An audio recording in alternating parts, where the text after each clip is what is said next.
Let's stop pretending we don't see it. There is a pattern here. Angry, isolated young men, increasingly disconnected from reality, playing out violent fantasies online, in forums, in games, and sometimes in real life. And it's not just about loneliness or awkwardness. It's about delusion. It's about obsession. It's about this toxic feedback loop where entitlement meets fantasy and rage becomes identity. In this episode, I talk again with psychotherapist Shavaun Scott, who has spent years studying the psychology behind mass shooters, radicalized young men, and the broken systems that create them. And we get right to the core of what makes this all so dangerous. The belief that the world owes you something, and that violence is a legitimate way to settle the score. We're talking about kids who think Elliot Rodger was a hero. Kids who believe women are the enemy.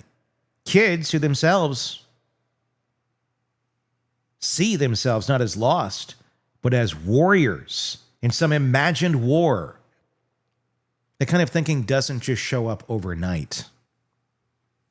It's built over years through disconnection, through unchecked online consumption, through untreated trauma, and yes, through violence normalized in the name of entertainment. But this isn't just parenting as a problem. It's a culture-wide issue. We're handing kids unlimited access to the darkest parts of the internet and then acting surprised when they fall in. We're not talking about sex. We're not talking about anger. We're not talking about fantasy. And the longer we avoid those conversations, the more ground we give the ones who are absolutely willing to have them on Reddit, on Discord servers, in murder simulators designed as video games. Shavaun and I break down how these belief systems take hold, how parents can intervene, even when it feels like it's too late, and what happens when society treats connection as optional and empathy is outdated. Because when someone calls themselves the supreme gentleman while plotting mass murder, the real question isn't how did this happen, it's why didn't anyone stop it? So let's get into it. I go back to Elliot Rodgers again, who called himself the supreme gentleman. Yeah. And it's like, no, you were a psychopathic, narcissistic, sadistic murderer who fantasized about killing all the women on the planet, but still called himself a nice guy. And you talk about a misperception of reality. It's almost delusional, but yes, you do find people who maybe have this kind of submissive quality in relationships until, as you say, you hit that trigger issue for them, and then you see the rage. And that's a big question. I mean, what makes someone, decide to, go from living this, semi-normal life to thinking, yeah, I'm going to try and outdo Elliot Rodger, or there's no path in this equation where it's going to work out well for you. Yeah. You're not going to eliminate women and the problem's going to be done. You're not going to teach any lesson and people are going to be, respecting you. It just looks more and more crazy, but they don't seem to see that aspect, and that's why we have the problem we do, I guess. Yeah. The word that came into my head as you were describing that is it's kind of semi-delusional, if not fully delusional.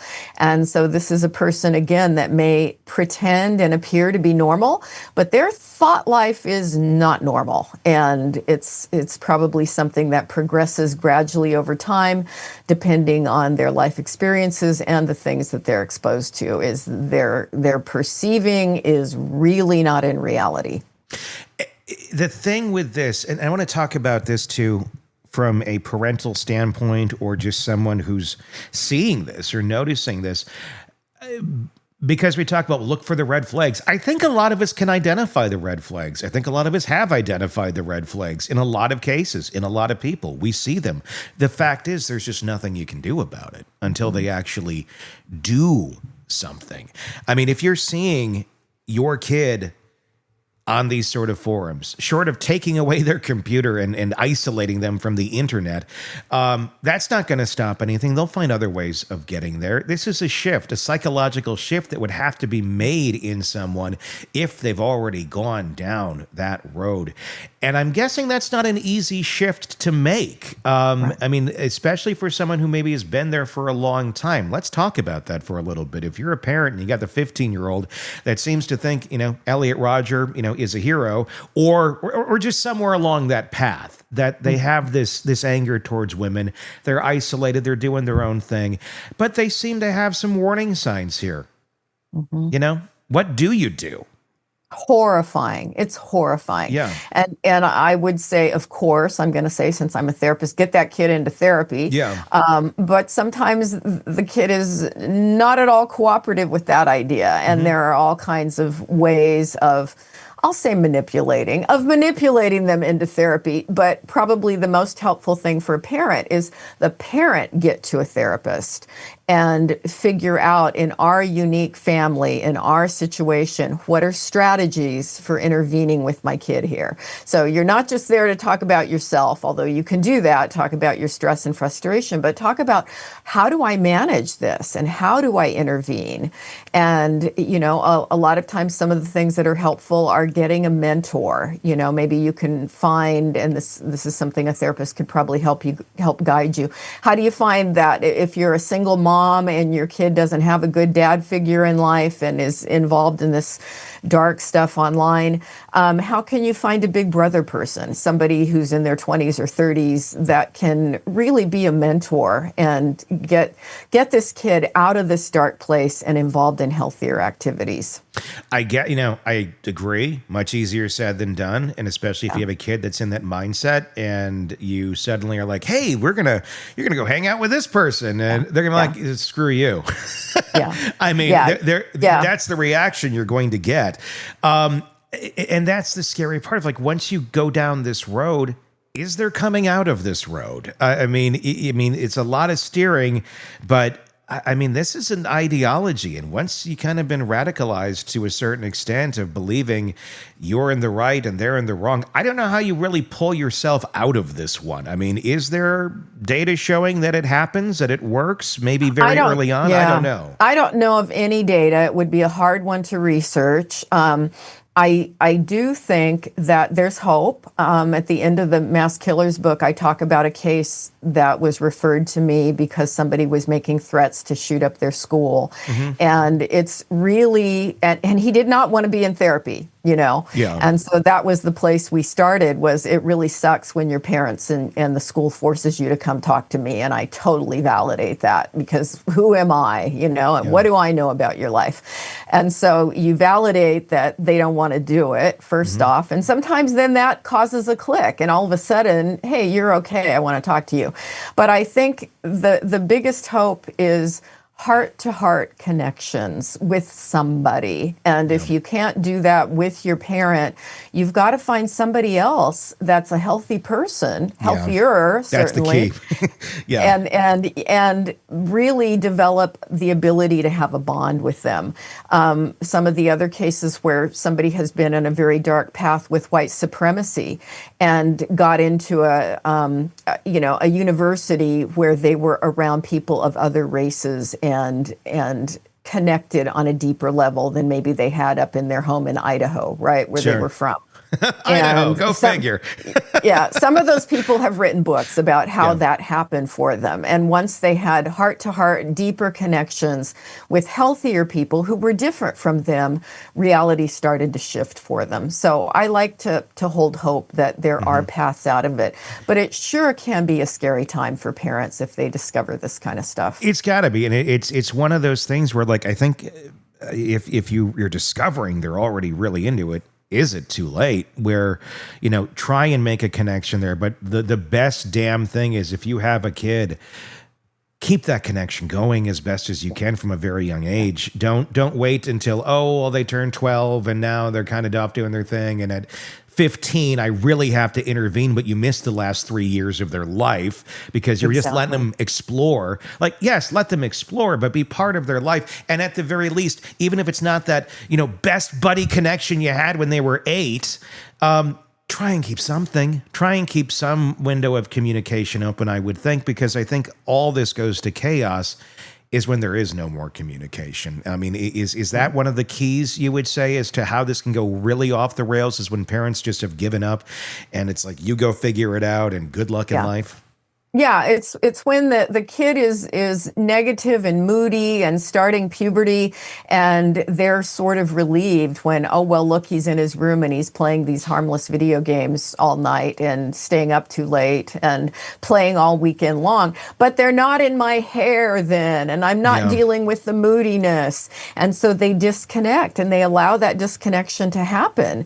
And yeah, you can't let that go on for 2 or 3 years and then expect that you're going to just magically come in at some point when there's been some red flags and say, and now we're going to do this all different. You have to maintain that mirroring throughout life. It's a hard job. And you've got parents who are both working long hours and struggling. And I see so many parents who are just losing their mind from stress. Yeah. And so it's a big problem in society. We don't have, in most families, you don't have a parent who's at home all the time. Mm-hmm. Kids spend far too many hours alone. Yeah. I know even I was a working parent when my kids were teenagers, and I knew they were spending too much time online.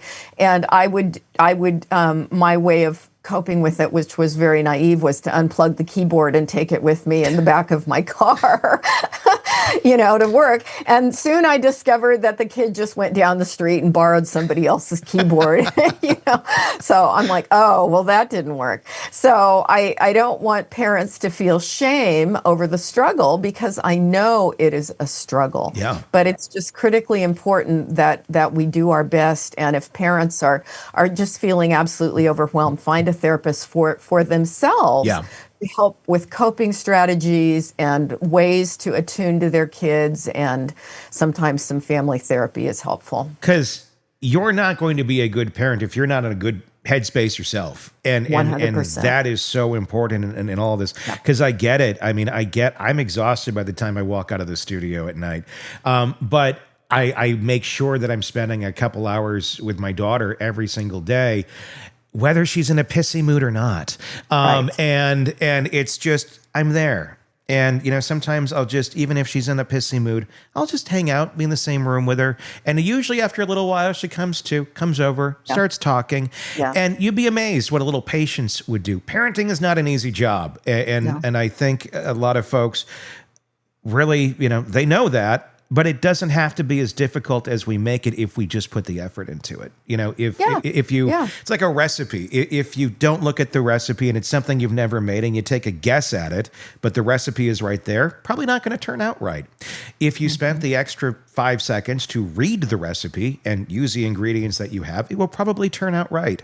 But you just have to take that extra bit when you already feel too tired to do it, because that's going to be the most important job of your life. And I feel like a lot of folks, it's just like, it's too much. And the other thing you do, which I admire so much, is you go on trips with your daughter. Oh, yeah.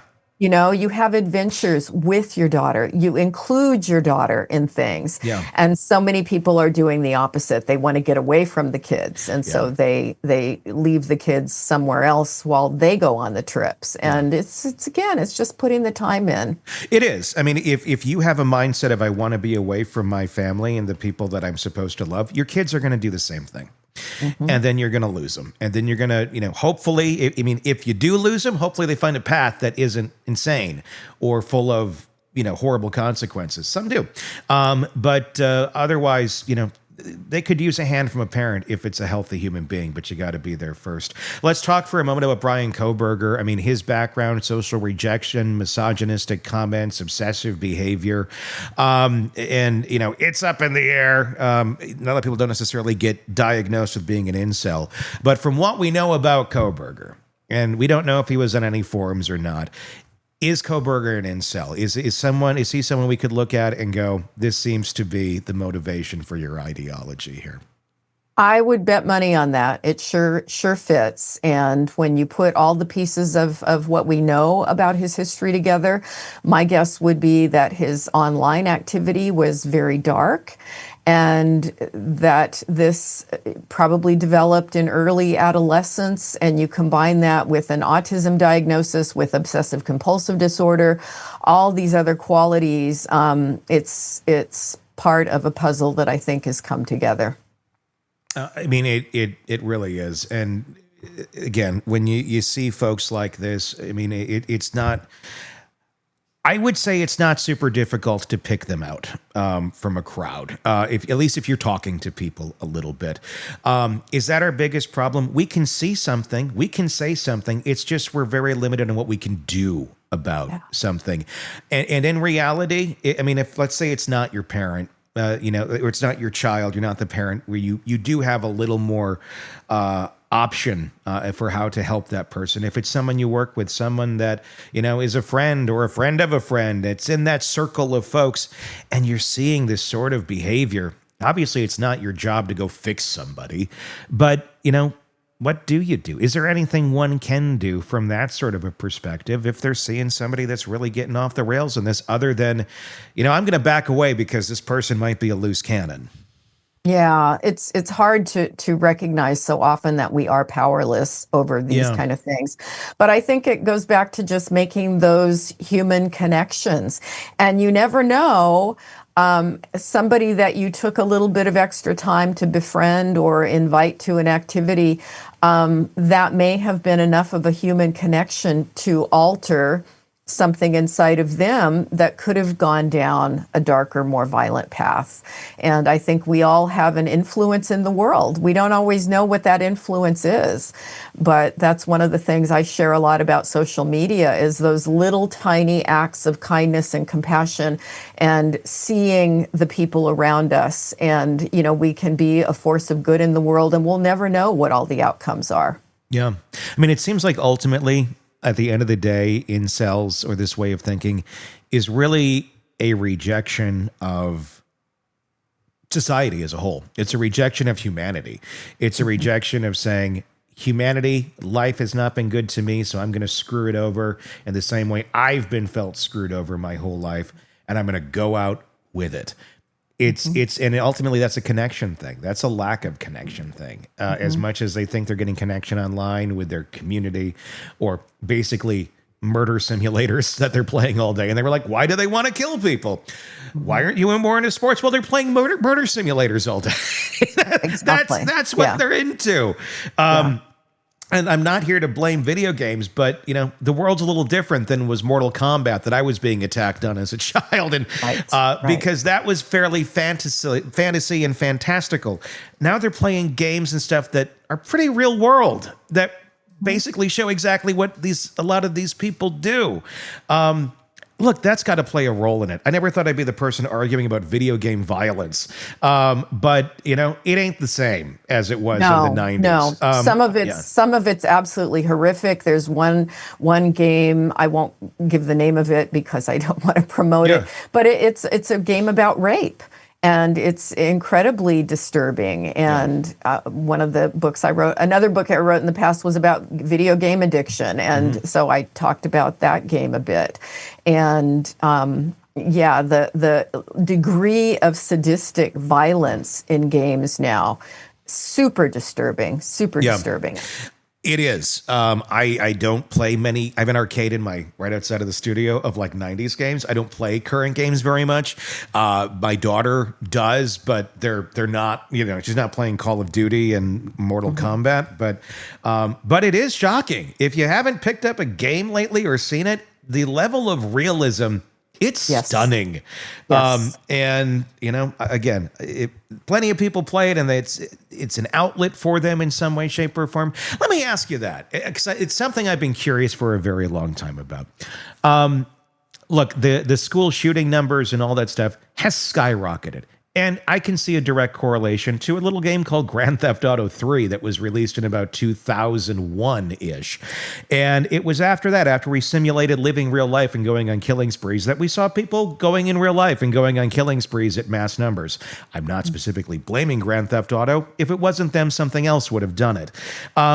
Has this, in some ways, the evolution of these games, has it been more of a cathartic thing, giving people who otherwise would go out and shoot a place up a place to do it safely, civilly, in their own home on their own screen? Or has this necessarily increased the idea and increased the likelihood that someone's going to go act this out over the last 25 years of evolution of these things? We have some research on people who have committed mass murders and video game play. And it seems that they play in a qualitatively different way. They do immerse themselves in their character to the point they're identifying with whatever character that they're portraying in the game, their avatar. And they really view it as rehearsal. And so I think a lot of people can stay clear on this is just a fantasy. They don't take it seriously. They're not fantasizing about murdering people in real life. But some of these guys, and again, they tend to be autistic. They tend to have a lot of social problems. They tend to be angry.